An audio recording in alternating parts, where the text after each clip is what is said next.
especially William Morgan from the History Department. Thank you, William, for putting this together and for kicking off the whole series this semester. William's title is A New Kind of Servitude, Cuban Tobacco Slavery in the 19th Century. Thanks, Bob. First of all, I'd like to say thanks for having me to be the initial, CAC presenter. And it's one of the things I love about Lone Star, the kind of collegiality of this campus. So it's what's most impressed me about being here in the short time I've been here. So anyway, thanks for having me.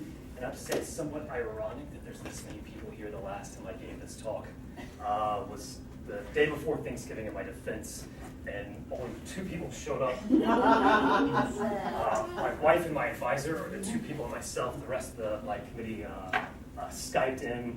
I am obligated to actually show this picture. My wife said it's an implicit agreement, bearing with me for 10 years, that she gets a little credit for this. And I have to say, so this is my advisor. His name is Torian Falola. My wife made up T-shirts for the defense with his face on it. It says, Torian Falola is my homeboy. So just anything it took to ensure a good defense here. So let me start off by saying, just kind of provide a general overview of Cuban slavery and Cuban tobacco slavery. Start by talking that, introduce how I sort of came to this topic, and then really address why there's this rather large kind of lacuna in the historiography that fails to account for tobacco in Cuba's plantation economy of the 19th century. And then lastly, I want to end with some sort of a couple case examples of some slaves, some tobacco slaves, that will help illustrate just why this analysis of tobacco slavery really changed the overall understanding of Cuban slavery in the 19th century. So let me start off. I actually do have a handout if you could read in the darkness while I'm passing these around. How I came to this, I've always been interested in slavery, but more so in the kind of non-traditional sense, slavery where it was practiced outside the sort of plantation, antebellum, cotton plantations in the South, in the American South of the antebellum era. So slaves on Sea Island plantations of Georgia and South Carolina Sea Islands. There's some unique things happening based on geography. Been interested in urban slavery. Again, anything that gets us outside of this kind of trope of either it's gone with the wind or these large plantations in the 1850s, 1840s. And when I kind of looked at, started examining slavery in a Latin American sense, I looked at Cuba, but I had to deal with this issue of sugar, very similar to the way that the United States and the American historiography is really sort of built around this stereotype of these cotton plantations in Mississippi in 1850. The Cuban literature is really dominated by sugar.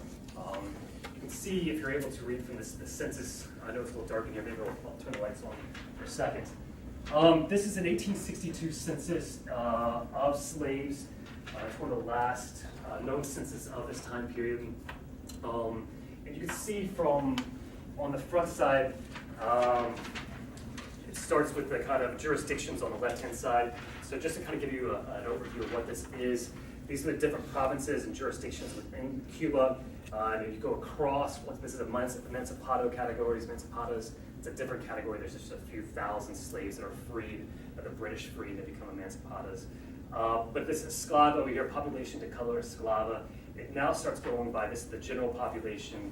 You start to see where I made, so I went to all this trouble to get this in Cuba, and it's a considerable expense to actually get a photocopy of this, and then I proceeded to mark it up, my only home copy. But what's important for us is you see here this in Ingenios, with this last category, these are sugar mills. These are the sugar plantations in Cuba. And what you'll notice, this number of 158,000, that's in the western province, and down below the 172,000, that's a total amount of Cuban sugar slaves on the island. This is, there's about 45% of all slaves. There's about 368,000 slaves during this time period. And that sort of led me to question, what are the rest of the slaves doing? This is not a majority of the slaves. There's more slaves laboring outside of sugar than there are in sugar. If you turn the page, this actually will now get us to the encapitales, that's coffee farms, but the vegas, the 1, 2, 3, 4th category over here, vegas are the small sort of tobacco plantations. And the number that I've highlighted is the 12,174 and the 2,762. These are the 2 main tobacco producing regions in the western province of Cuba and Pinar del Rio. And what I've noticed there is that they represent 85% of all tobacco slaves are in these 2 jurisdictions in this one province. and then, 95% of the Western tobacco slave population is here, and 85%. So there's sugar, and I've always questioned why this emphasis on sugar, especially in consideration of tobacco. Tobacco is the largest monocrop culture in Cuban history. It's been there since the very beginning, continued to use slavery. It's the only economy, or only crop that saw economic expansion other than sugar. It's the highest value per land and labor, and even though this says about 15,000 slaves, other estimates put the slave community about 40,000 slaves. So in comparison to populations in America, or even sugar-based populations in Cuba, it's a relatively small population, but it's still 40,000 men, women, and children that are laboring under fundamentally different labor system, and this produces a fundamentally different slave system than sugar. And it just so happens that in this particular province, there's very few sugar slaves. It's the only region that is sort of dedicated exclusively to a crop other than sugar. If you turn back around, sorry for the constant, there's only 500 sugar-based slaves in Pinar del Rio. Okay, so it's the only area on the island that it's sort of stopped, the sugar's expansion has stopped there. So the question that I return to, why sugar, right? Part of the reason is the numbers that are attached to it. The numbers justify this heavy emphasis for the last 100 years on this economy. And you start to see the kind of, these are quotes from these scholars, Barnett and Lindstrom. Sugar takes on this sort of national connotation based on the number of sugar slavery. So here they're arguing that sugar made Cuba coalesce. The culture that grew around it today is the national culture. The sugar plantation was the seedbed, the germ cell, contributed to fusing together all the values that gave rise to this country. So it's always sugar, sugar, sugar, according to these perspectives. Sugar, in short, made us what we are. It swallowed up everything, including coffee, and swallowed up tobacco. Basically, this is the sugar island. There's no other room for anything else. This is the national crop. This is a sugar plantation that you see here. So the numbers justify this in terms of hundreds of thousands of slaves laboring in this plantation. It is the most profitable crop in Cuba. But there's something else that's going on here too. Why this heavy emphasis on sugar? And it really, I think this individual, Manuel Moreno Frajinals, in his sort of landmark work, El Ingenio, which is the sugar mill, it's the extreme nature of sugar slavery. It's dramatic. It's one of the most extreme labor systems in terms of what it requires of slaves. And all my other sort of investigations of slavery, the only thing worse that I've come across is slaves that are working on guano plantations in the kind of the coast of South America, where they hit these kind of crystals of sulfur all day long in the middle of harvesting guano.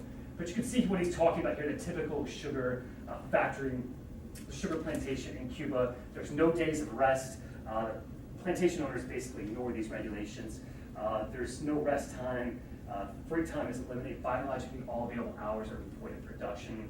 The work day during harvest time, this is the Zafra. It's about 6 months out of the year when they cut the sugarcane. It has to be harvested right away within 24, 48, 72 hours. So they're working 18, 20 hours a day for about 4 to 6 months, and the rest of the year it's another 16 hours. This is a brutal system. The average lifespan in Cuba is about 5 years. They have plenty of supply of Africans. It's cheaper to replenish them than to kind of encourage natural reproduction. So you've got the numbers, you've got the kind of drama attached to it.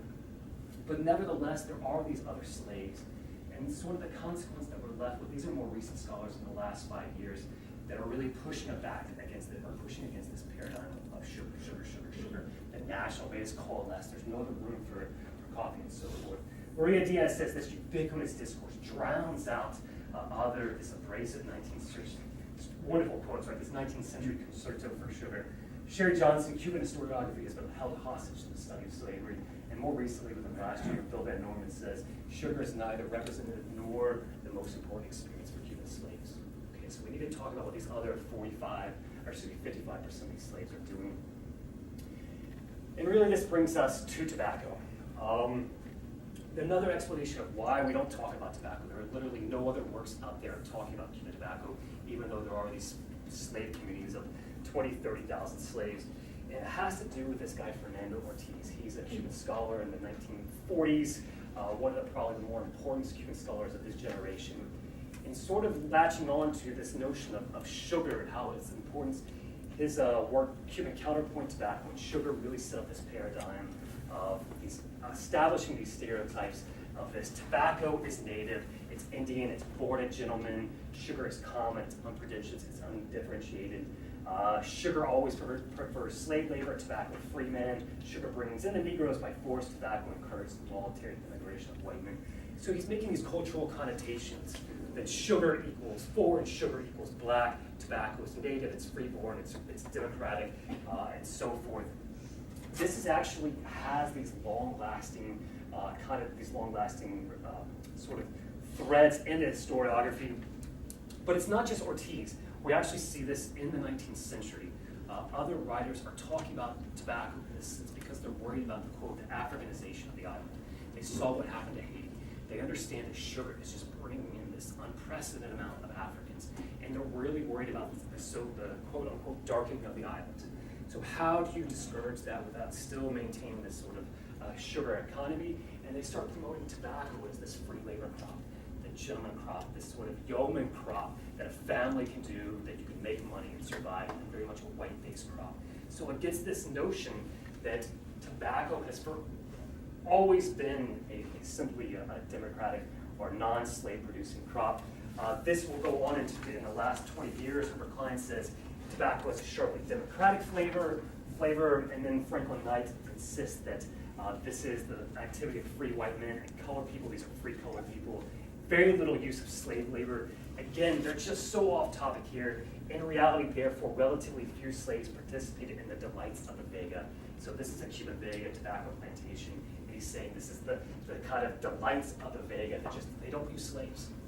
Well, they're wrong, right? And this is what we're talking about today. So one of the answers of why tobacco and why they're not accounting for tobacco besides Ortiz and this emphasis on sugar is that something's happening. This is the kind of western end. This is Havana right here. This is Cuba. The Volto Abajo this is Pinar del Rio, the kind of where I was telling the slaves exist in. This is the epicenter of Cuban tobacco. You see very little sugar slavery here because the land value here of where tobacco is grown is so valuable that they're not letting any sort of, it just doesn't make sense to grow sugar in this region. And what you can start to see here, just from sort of the outside perspective of this kind of tobacco economy, showing you that it's not all about sugar, that it is about tobacco. We know that over the course of the 19th century, Cuba's plantation economy, tobacco from 1832 to 1868 grows by a factor of 7, sugar only by a factor of 3, and the other leading economy, coffee, actually shows a decrease, has to do with hurricanes. So the economics are there. It is a profitable crop. It also shows you in slavery.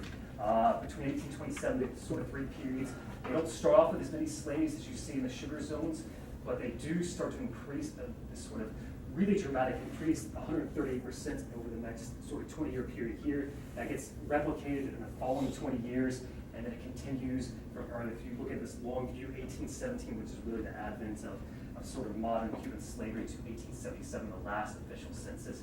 It's about a 600 to 700 or 800% increase from the slaves in 1817, 1877. And all of these slaves, let me say that I said Pinar has 85% of all tobacco slaves. They're concentrated here. The rest of the slaves and the rest of the island, it's 1 or 2 slaves. So what we're seeing here in Pinar is something very different. You have slaves. Pinar del Rio, this is actually some data from the archives that you see here. In terms of, these are the different partidos within Pinar del Rio. It shows you the different farms. So this is sugar, this is coffee, this is cattle. Again, some farming implements here.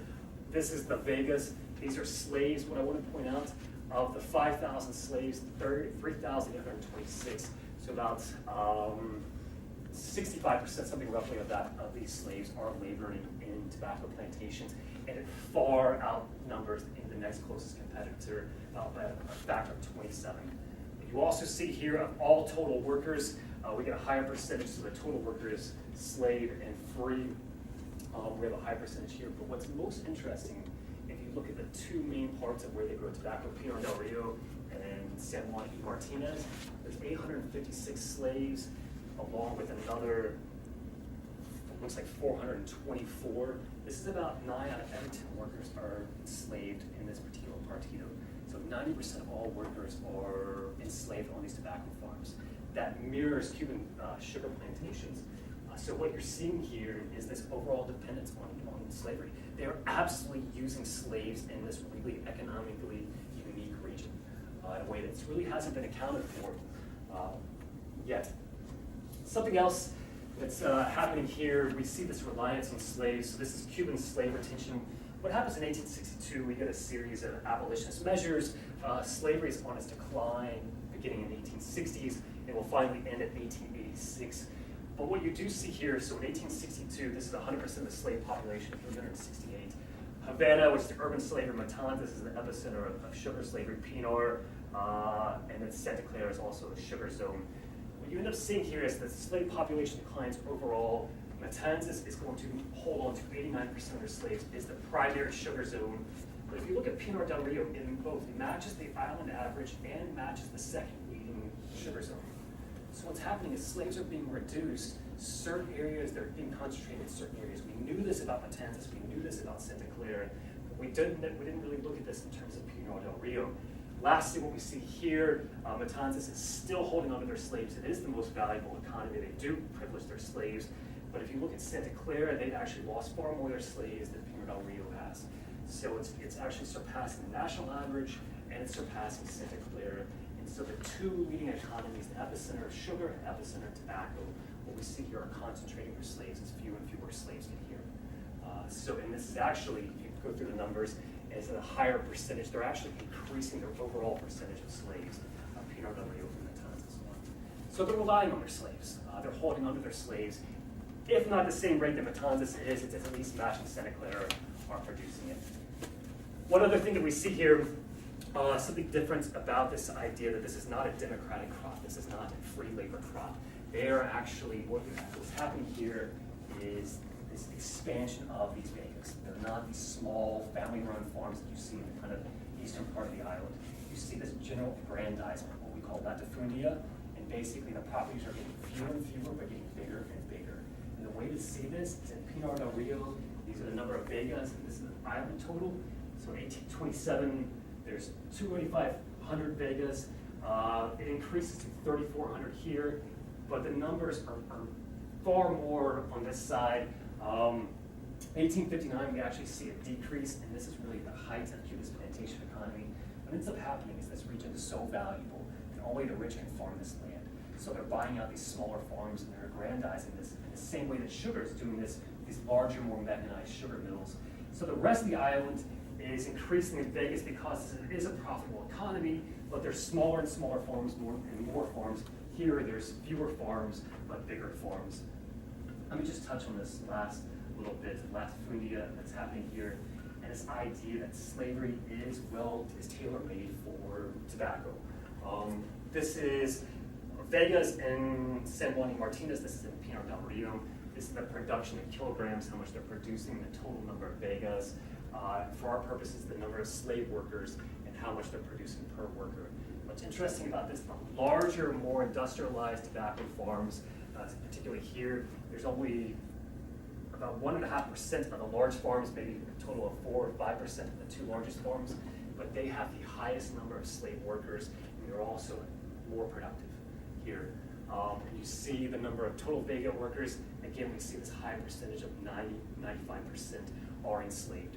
The bigger the Vegas, the bigger the farms, we start to see the more reliance they have upon slave labor. From an outside perspective, that sort of, for me, establishes why this economy is productive, why they would use slaves, why they're not funneling these slaves into sugar. At least in Pinar del Rio, it makes sense to have these slaves. They can economically receive this. But if you look inside the material conditions of tobacco slavery, what we see here, especially the difference between sugar, is literally the difference between life and death. What happens on these plantations is fundamentally different. The slave system, the slave community, the material conditions is a very different translation of what we see in sugar. And it has everything to do with this crop determinative thesis, or it has everything to do with this labor dictating the sort of characteristics of slavery. So under sugar slavery, the system that emerges, the demographic that emerges, is very heavily dependent on sugar. The same thing with tobacco. What we see here in Cuba, particularly because of sugar, they're importing young males. You need these young males to do this heavy work and this very arduous work. We see these scholars, Lori Garcia says that basically the institution of slavery conspires against the slave family. it's very hard to establish the slave family in Cuba. It's extremely precarious, and nowhere is this more true on sugar plantations. We see here the slave population is as much as 70% male, so very little females are happening here. This is one particular vega. I don't have the individual's name, but what you see here, the darker colors, the orange colors are females, and the gray colors are males. But it's roughly a split between half and half.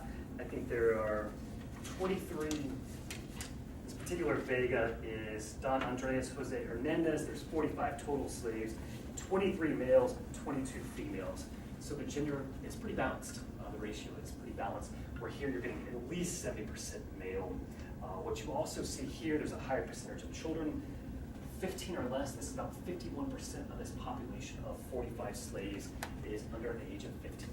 So you're getting equal women, you're getting young slaves, as well as old slaves, even though it doesn't really work on this particular population as well. The reason for this is tobacco slavery is tailor-made for this non-sort of prime field hands. Tobacco slavery, sugar slavery, ideally you want this 15-year-old, 18-year-old young male. For tobacco slavery, little hands are just as adept at picking off the tobacco suckers as adult hands. In fact, you prefer to have women, young, and old slaves because they're cheaper to come by. The most expensive slaves are going to the 18-year-old slave, male slaves, are going to the sugar plantation. So not only is this tailor-made for this sort of non-traditional demographic, but they benefit from this by taking the kind of leftover slaves of sugar. Again, I'll briefly go through this in a lot of graphs here.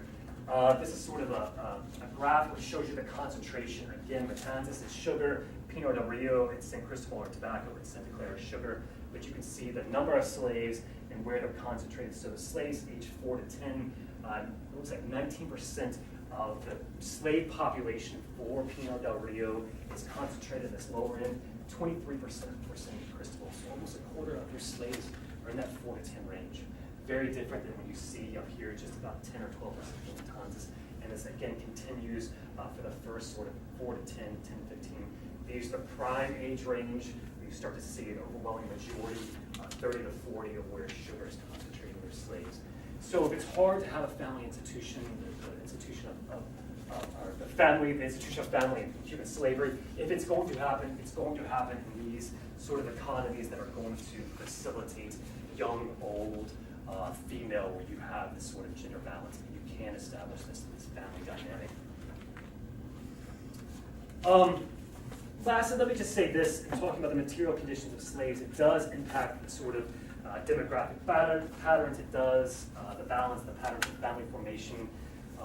Housing and mobility is also another issue here. What's a fundamental difference between sugar and tobacco? Sugar, because you do have these rather large slave populations. The highest number of slaves I've seen on tobacco vegas at Pinar del Rio, really under 150. They don't get much larger than that, but that's a far different example than what we see at Klein and Ortiz saying it's all white. You have 80, 90, 100 slaves on some of the larger plantations.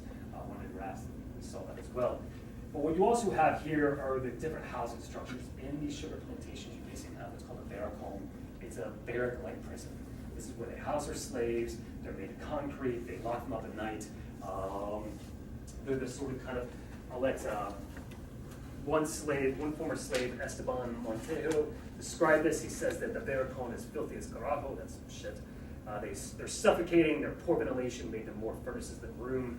Frederick Townsend is a contemporary writer, claims that the barracones were one of the most horrible dens imaginable.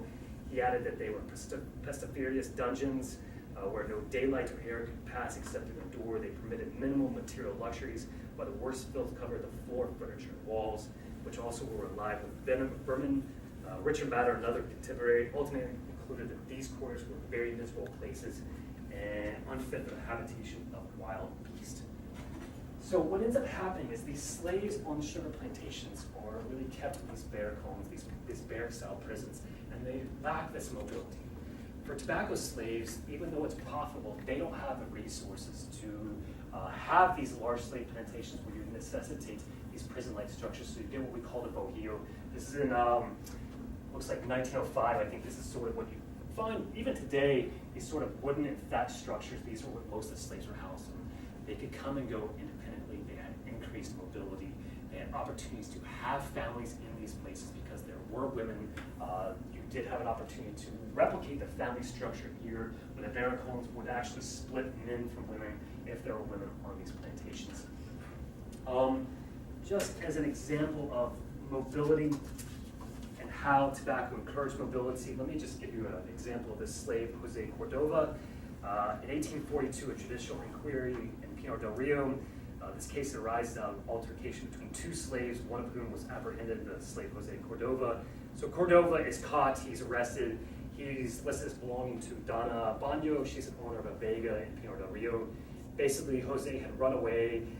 He was caught after delivering a series of blows, punches, and kicks to another slave named Antonio. So Antonio labored for another vaquero, a Cuban tobacco farmer, Don Vento. At the heart of this conflict was Jose's jealousy of the relationship between Antonio and a free black woman named Francisca. According to the record, Jose not only had the ability to escape the confines of his vega, so basically, Jose runs away from his vega. He's upset about this other slave, this relationship with Francisca. He goes to the other plantation, he beats up the slave, comes back to or runs away from his plantation. They finally catch him. But what's showing you here is this inter-plantation mobility, that you're not getting locked up in this barracoon. I mean, it may seem trivial, but the ability to come and go as you please, even if it's illegal, even if you're going to get caught for this, really makes a fundamental difference in the material conditions of your life. Part of my work really focuses on suicides for slaves. You don't really see this occurring in a barracoon because you're locked up and there's other slaves around you. But if this is your hut, you constantly find in the records of Pinar del Rio slaves hanging themselves in their huts because they have the opportunity and they have the means.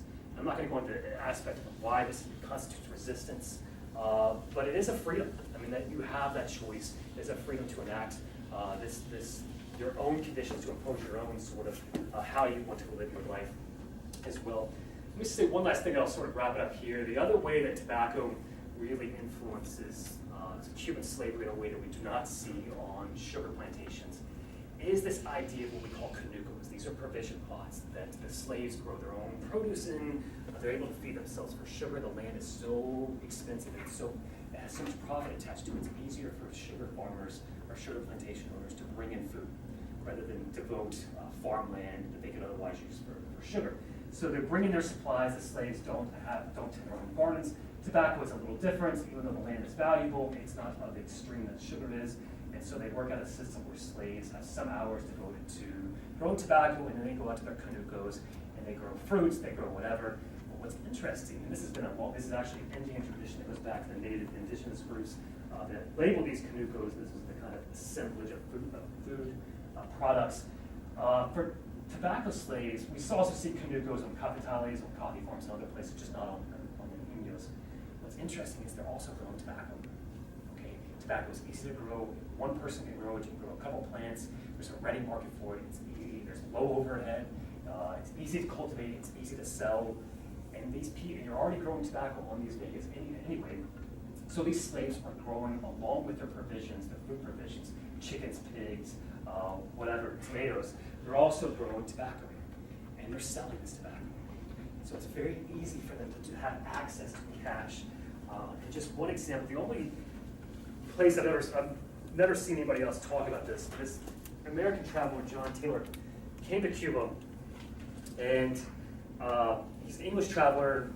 He spent 6 years in Cuba. He observed that, quote, a slave who had no spare time except feast days and working days after his task was over earned no less a sum in 6 months only than $85 by one crop of tobacco. Taylor knew this because he was the one that purchased the slave's tobacco crop. And what Taylor's describing there is an informal economy. These slaves are growing tobacco either with or without their master's permission, and they are gaining access to resources. This fundamentally changes who these slaves are and transforms them into economic actors. All of a sudden, they're producers, they're marketers, and they're consumers. We start to see them accumulate goods that you don't see elsewhere, and they bring these goods into their household.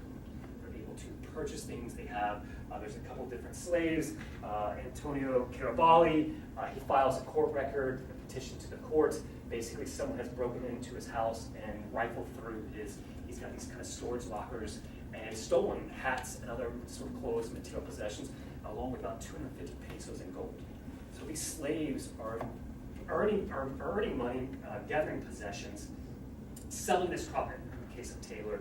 But what's most important about this and how this changes the access to material goods doesn't only improve the material conditions, but again, it changes how slaves view themselves. It's not just slaves being bought and sold, but they're actually the ones doing the buying and selling in terms of that. But what's important about Cuba that we don't quite see to the degree in American slavery is the opportunity for self-purchase, cortación in Cuba. That these slaves have a legal right, if they have the money, to initiate this process of self-purchase. That it is protected. They have these kind of slaves, what they call syndicos, these lawyers that they can enter into a contract, and once they put a down payment on their purchase price, it cannot be bought and sold. That payment is frozen in time, and they have X number of years to do this, and they also have more free time to continue to purchase this money. And so what you see is that by growing this tobacco, even by growing the canucos and selling these pigs, which are actually back to the owner, other kind of traveling merchants, you're accumulating the money for self-purchase. And there's a far higher rate of this cortación that we see in sort of different indexes in Pinar del Rio than what we see in Santa Clara.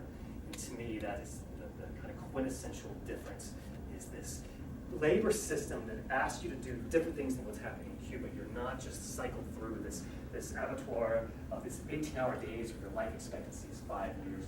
You can build a family, you can acquire material goods, and the route to self-purchase is more ingrained, the opportunity is there. I'm going to close with that. I'm happy to address any questions anybody might have about Cuban tobacco slavery in the 19th century. Yeah? Do you roll with the lights on, or? I don't care. Your chart where you showed where the use of slaves was increasing, where are they getting them? Is it internal? Yeah, they have a ready access up until about the 1860s. The slave trade, Spain. So Still, England signs a couple of diplomatic agreements with Spain saying that they've shut down the slave trade. This just doesn't happen. This is the ever faithful island.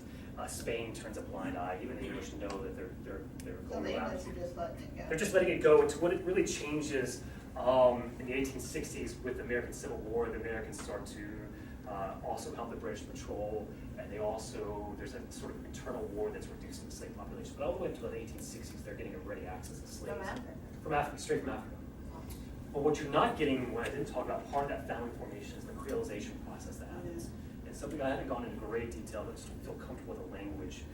But you are getting by having different generations. You could have a grandfather and a grandson. We see this in a couple of slaves that they're purchasing. The grandfather is purchasing the freedom of his grandchild. You're not getting several generations on these sugar mills. It's just not happening. And so it's harder to trace the kind of cultural heritage, the kind of cultural traits that are being passed on from one generation to the next. It's easier from an economic indicator. But yeah, to answer your question, there's a pretty ready access to slaves. Okay, is that Spanish law that allows them to buy themselves? Yeah. Okay. Catholic, it usually happens in Catholic countries. Slavery existed. That's why it doesn't exist in the United States. Didn't Brings up my Sorry. question. Who are these slave owners? What's that? Who are these plantation and slave owners? Who are they? If you ask everybody but me, they're white Canary Islanders. That's what Francisco Arango said in the 19th century. That's what Herbert Klein says, that these are white Spanish that are growing this crop. They're not. There are at least 20 to 30,000 slaves. So the plantation owners themselves, for the most part, they are white. Some are Canary Islanders. But what you do see, this woman, this example, Maria Trinidad, she's a former slave that has bought her freedom and continues to grow tobacco. And she has 5 or 6 per slaves. In fact, about 80% of her values as she passes away, we have a copy of her will, 80% is tied up in slaves, not her household possessions. So most of her income is based on these 5 or 6 tobacco slaves. So she was a former slave, somehow gathers her freedom, becomes a tobacco owner. So this is sort of maybe what her farm would look like with these 5 or 6 slaves in the background. This looks, I'm not sure what that particular house is, it's not a bohio, but these are the kind of plantation owners right here. But it varies. For the most part, they're white. But you do see some, because it's easy to, like I said, it's low overhead. It's very easy to grow tobacco in this region. It's very easy to have a former slave get enough money to start up and grow. mean, the example by Taylor, I mean, he's paying him $85. I don't know what the translation is in pesos. That's a pretty significant amount. And they're doing that on their own free time. And there is no free time when you're working 20 hours a day. And that's the difference. Yeah. Brings up one second question. Okay. Who are the customers? Who are the intended customers of these crops, sugar and tobacco? They're exporting, and they continue to export to this day. Very rarely will you find good Cuban tobacco in Cuba. But same with coffee. So sugar and tobacco is fetching a far higher price in Europe than it is elsewhere. Do we have slaves trying to escape from Cuba at this time? Where do they go? You have slave uprisings to a far greater extent than you do in America. You have a series of slave uprisings. There's one in 1842, Las Galeras. There's one, what happens in the 1860s. There's a 10-year war. Part of the decrease in slaves that I was talking about, the eastern end of the island, is unholy hell is unleashed. And you start to see this sort of proto-nationalist movement that also combines the freedom of slaves.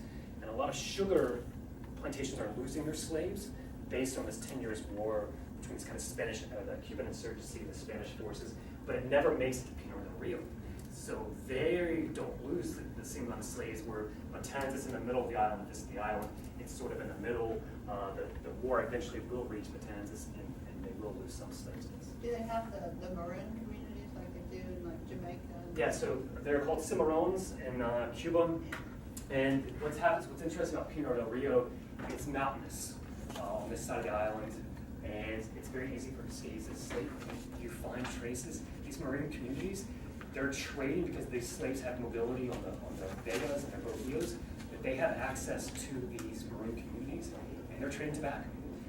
They're trading tobacco for household goods. You see some archaeologists have dug some pits of these cimarron communities, and you see these material possessions, necklaces and so forth. What was the higher margin crop per slave? It's tobacco. At least in Pinar del Rio it is. Okay. So based on the value of the land and per slave, you're getting a higher value in terms of your economic outlay. And who are the overseers of this? The overseers are traditionally, so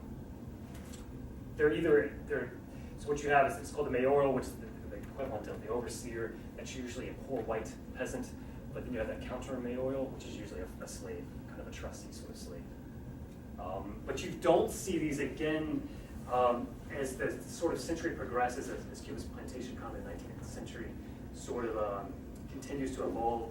You do have that latifundia that happens in Pinar del Rio. You start to get the larger and larger farms. Those farms have the mayoral, they have the overseers, the 80 slaves. You're going to need some sort of control, but there's still pretty few and far between. Was it needed greater control over the sugar because it was just more difficult, or was it more oppressive? You had more slaves, you had more young male slaves, and they were scared to death of this. And most of the slave rebellions are happening inside the sugar mills, because you have these direct Africans that are coming over. They're more or less healthy, they're young, they're male, they're not happy to say the least. We're here, if you are accumulating goods, you have this cortado status, you have a piece of paper that says you're buying your freedom, you have a mother, you have a child, you're less likely to rebel. So almost overwhelmingly, any sort of slave uprising or potential slave uprising usually happens on the larger plantations, and it usually happens in the sugar zones.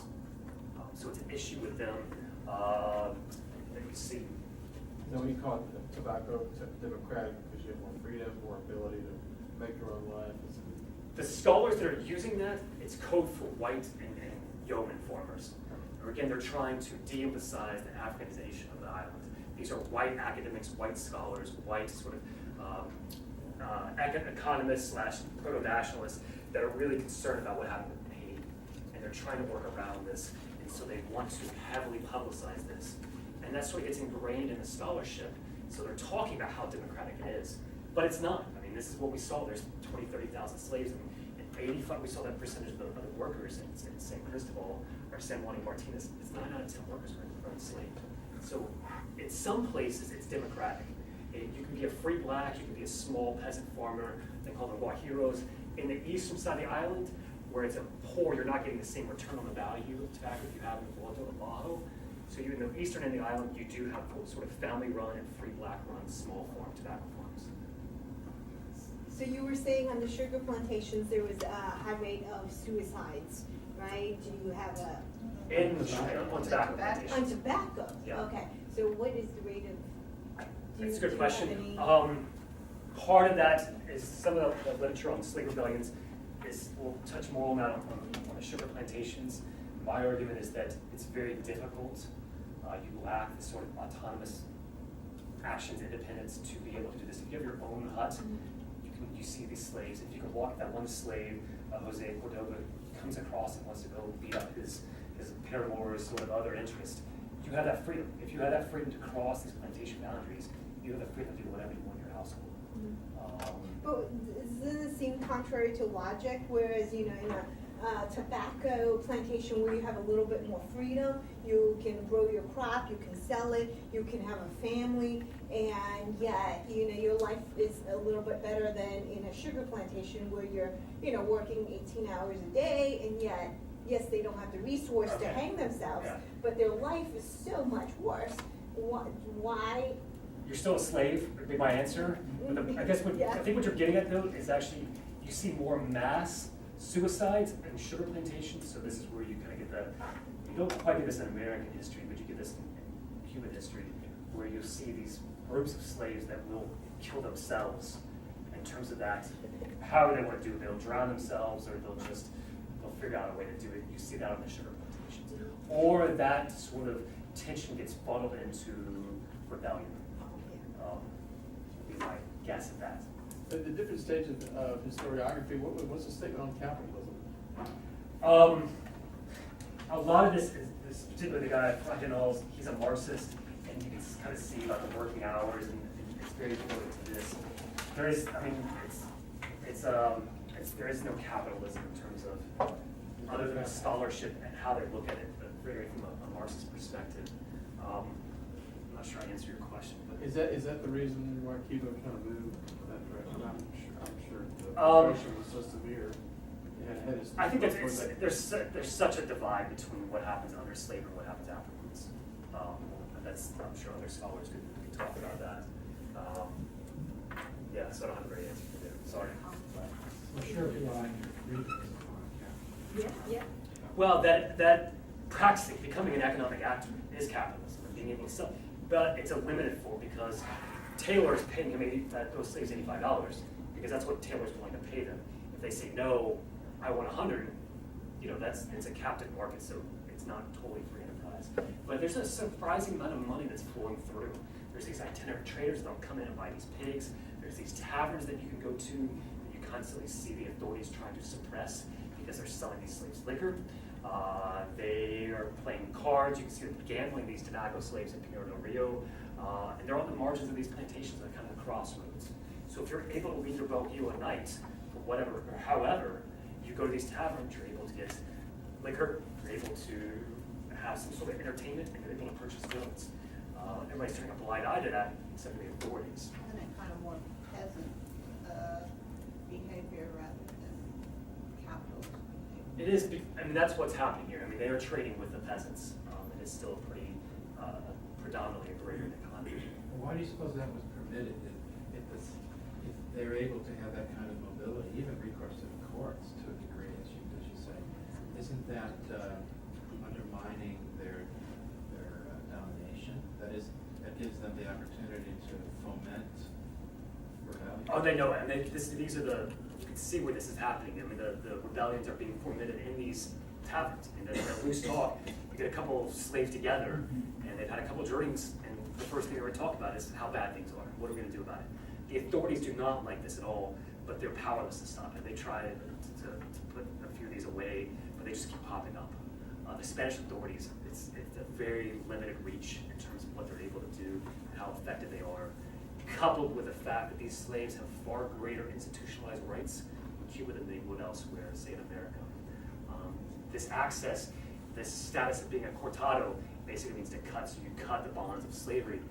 You can tell your master that you want to enter into this condition, and you can walk to the nearest town and go find a civic code that will take your money and sign this contract, and your master technically or legally cannot do anything about it. Now, were they stopping them? Certainly, but that right is there. So it shows you the kind of extent that the authorities can't really overstep this boundary. What kept Cuba under Spain? They prided themselves on being what they call the ever faithful island, far longer than, I mean, this is Spanish. The Spanish really are holding on to this forever. Puerto Rico ends up leaving before Cuba does. What ends up happening is they're profiting. As long as Spain is allowing the slave trade to continue, they're okay with this. It's always when they don't, and it's only when they're starting to bow to American pressure, to British abolitionism, that they start to push back against this. And also the reality that they're actually pretty well off by themselves, having this sugar and having this tobacco, that they don't need to funnel these resources, this kind of mercantilist policy of selling to Spain first. But they fight, it starts in the 60s, the 1860s, there's a 10-year war, again in 1886, they keep fighting about this. Spain imposes abolition, gradual abolition in 1880. Cuba's not happy about this. Eventually, this is the sort of beginning of the end for this colonial relationship. I have a question. I'm interested in the point you made that purchasing your own freedom was something that found in Catholic tradition. I would expect, given the Protestant, the dominant ideology in the colonies, the American colonies being Protestant, that kind of freedom, as well as having limited recourse to the courts and being able to wander about, would be more ideologically explainable given the Protestant background, not the Catholic Hispanic background, but that's just not the case. So my question is, what is there within Catholic ideology which might help us explain the greater freedom, ironic, that they had in Cuba that they didn't enjoy in the American colony? It's a great question. I have no idea. My extensive theology and its sort of relationship, all I can tell you is a long-standing precedent that goes back to the 17th century. This was always ingrained. Even the natives, you see De las Casas talking about certain rights that the Pope is asking for these people. So it's centuries-old tradition. Now, what is the catalyst for that in terms of the Catholic theology and why not Protestantism? I don't have that connection. I think at some level in the United States, the religion part didn't play a role. So we didn't consider this enslaved person a person. So they had no humanity, they had no soul. They also had no access to courts. So the way that slavery developed in the United States is different than it develops in the Catholic world. I think you're right. I don't think there's so much a divide between the Protestant tradition in terms of slavery versus the Catholic, but there is something in Catholicism that does generate these legal codes. Because there's the whole idea that if you convert to Catholicism, then possibly you will become free, and if you go all the way back to history, I think there was a priest who wrote a huge criticism of the treatment of the Indians, right? And so there's a huge debate over who they are, right? Do they have limited rights, and who are they? Can they become whole people, right? Because once they convert, then... But that never exists in the United States. In Louisiana, actually, you do see a bit of it, and that's why you see that slavery in Louisiana is slightly different than slavery, the way that they're treated, than in other parts of the United States. Well, wasn't there a strategy in the American colonies to Christianize the slaves to keep them tame? During the What about Cuba? 1830s, Second Great Awakening. Were they Christianized in Cuba to the degree they were? This is pretty rural country in terms of, well, let me say this. They're supposed to, it goes back to the stipulations that Fra Hilaus was talking about. They're supposed to have Sundays off. They're supposed to be allowed access to worship how they want. Feast days, kind of saint days. They're supposed to have this close connection to the church.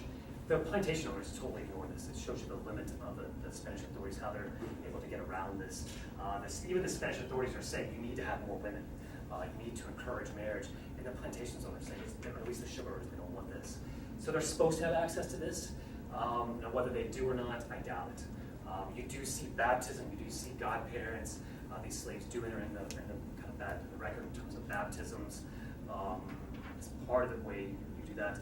I would say in America, you have that kind of evangelical Christianity of the Second Great Awakening that is used to pacify these slaves. Slaves obey your masters. You're heaven, your future wage in heaven. They're slaves for Bible, so that's the one message they're preaching. Tool of control. But that's not what's happening in Cuba. They would be nominally Catholic, and you would ostensibly these masters would baptize their slaves, especially if they're having kids that you see on tobacco plantations. But I think the extent of that really stops there. Now, inside Havana, urban slavery, I bet there's a far more emphasis on religion and access to the church. Did you say under sugar plantations there was probably more subjugation because they had no families? Usually they didn't have kids because they would be worn out and they would die. Okay? They would just have a continual recycling of. It was more oppressive and it was easier to work from the death. You see these constant economic articles talking about this is what we do. You see criticism from foreign travelers that come in and watch what's happening. You look at these plantations and they're just incredulous now. There's no women. These slaves look like they're bent and broken. But then, and so they're writing these sort of these sketches, but inside the plantations, inside these sort of planter journals, they're talking about this is the best way to do this. And because that supply is, they have a ready access to it. And is that constant across time? Because one thing you'd imagine if this is a fully integrated, rational economic system is that once you realize you're going to have a supply problem, that you should change your ways and try and encourage marriage, try and encourage reproduction of your regime, your labor force, try and make sure they live beyond 5 years? Or is this just a constant way of thinking till the end of slavery? Because you would expect adaptation when it's clear that slavery is going to come under threat as an economic system. The answer to that, the sugar, is they mechanize. They get around that by getting more value in terms of how they're able to process the sugar. They're still not holding on to their slaves. They do towards the very, very end. They start working them so hard.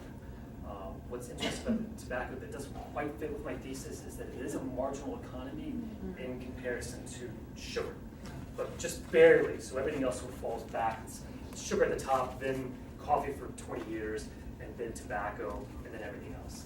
So coffee, I mean, you are getting some money in tobacco, but you still don't have the amount of money to buy these young male slaves.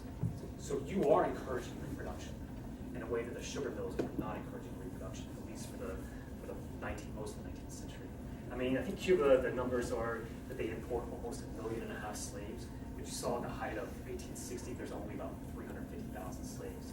So over the course of 2 centuries, they just keep importing and killing them. I mean, the United States imports 400,000, right? And yet we go to 4 million.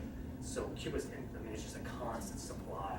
So if tobacco was a higher margin product, you would think that would be on the rise and sugar would be on the decline, but the fact that the system was working like that, they were able to keep sugar, the volume up enough to make it lucrative. Is that the idea? Yeah, so Since the system was working the way it did, the real elite planters are growing sugar, except for maybe a handful of Pinot del Rio tobacco planters that have the best land and the highest, the 900 slaves. There's a Santa Isabel is a Vega.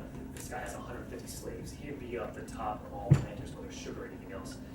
Most of the wealth is concentrated in Cuba at these sugar plantations in the central part of the island.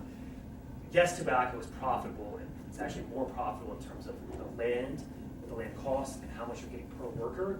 But the profit margin, it's not as high.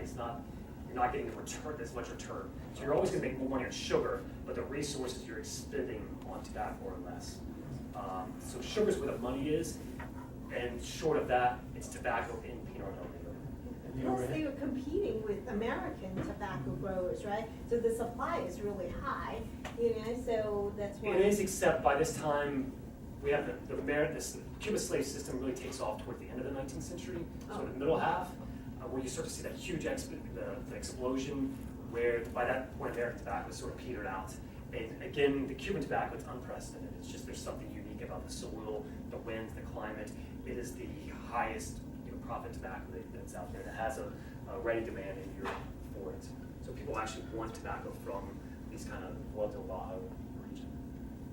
So that makes it interesting. I mean, it's this unique region in Cuba where sugar, over the course of the 19th century, you just see it kind of evolve and spread into every single available place as people understand the wealth attached to sugar, but not in Pinot Noir. There's almost this wall that happens once you get to that area that I showed you on the map, and you have those 600 slaves out of 20,000 that are growing sugar, just because it's far more profitable to have that tobacco there.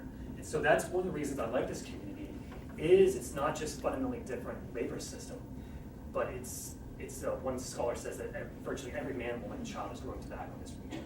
So it's sort of self-contained, and it's really a different economy and a different sort of geography than what you see for any other place, maybe except for urban slavery. Do we have as many slave narratives No. out of Cuba or not? Two, and I don't have the answer for that. Two. You have two. You have a novel that's written in the 19th century, and that's slave Esteban Monteo. It's an autobiography, and then that's the one for sure, and then there's sort of this one that scholars they go back and forth whether it's a true autobiography of a slave. Uncle Juan's campus. Right. I missed why they were growing sugar. Sorry. Well, they're growing sugar because their international demand, and that is White probably gold. Yeah. next to cotton, American cotton, that's probably the second most profitable commodity in the world. Actually, rice was the most. But they were doing it, Okay.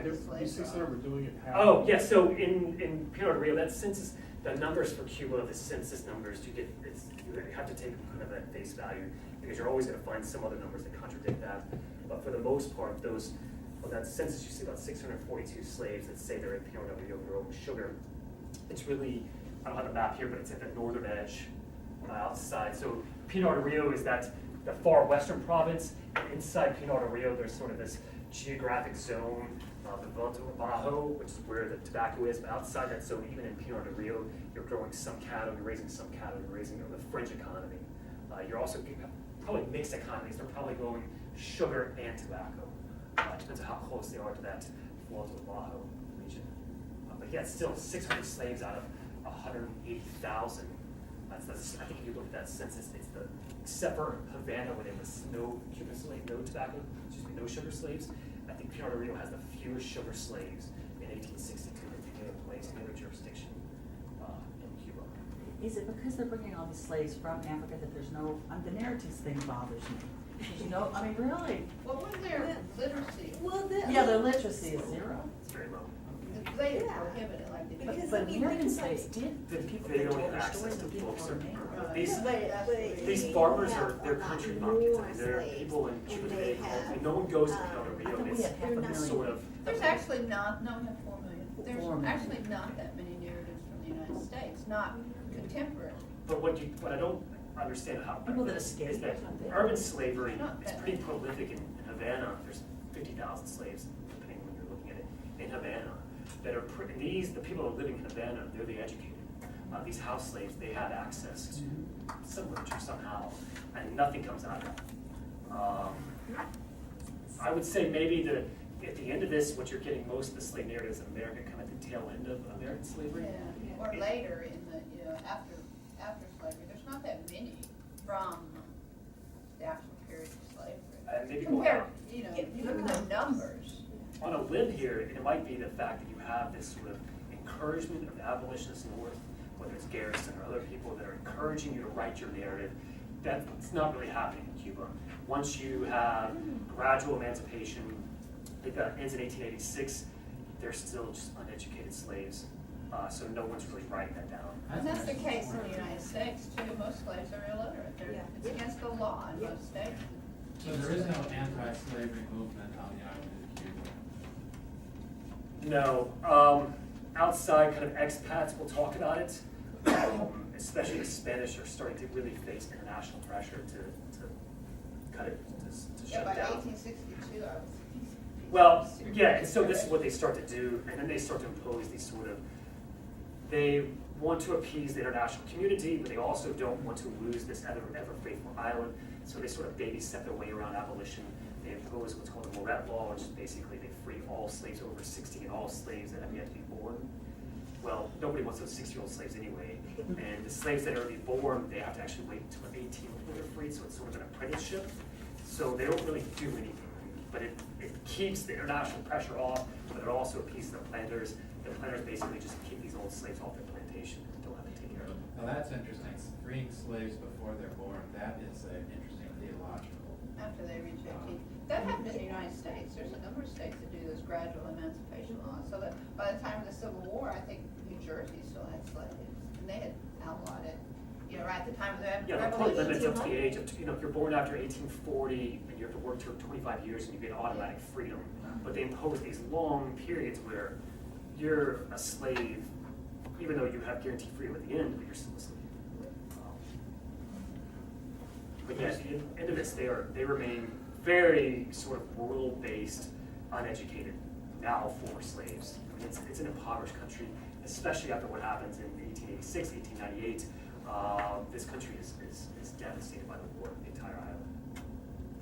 And you're saying sugar is a low overhead crop, because it's heavily, most of No, it. that's high overhead. Yeah, it takes a lot, because to harvest sugar, you need a lot of land, you need a lot of machinery. But tobacco was low overhead. And you might grow Tobacco tobacco. is low overhead. We could grow tobacco right here, somewhere in New York. Sugar is high overhead, in other words, you've got. No, it's a part. Yeah. Land and labor costs, you gotta have enough. It's also the 5 scale, years. economies of scale. You cannot grow Grow sugar. wild, it grows wild. It doesn't make sense for one person to grow sugar or one family to grow sugar if the economics just don't justify it. So it's a scale thing where tobacco, you could have one slave or one slave in his family I and see. tobacco make money. And same thing So in with other words, you gotta pie. be very, very large, and you have to just maximize your labor in order to cover that overhead.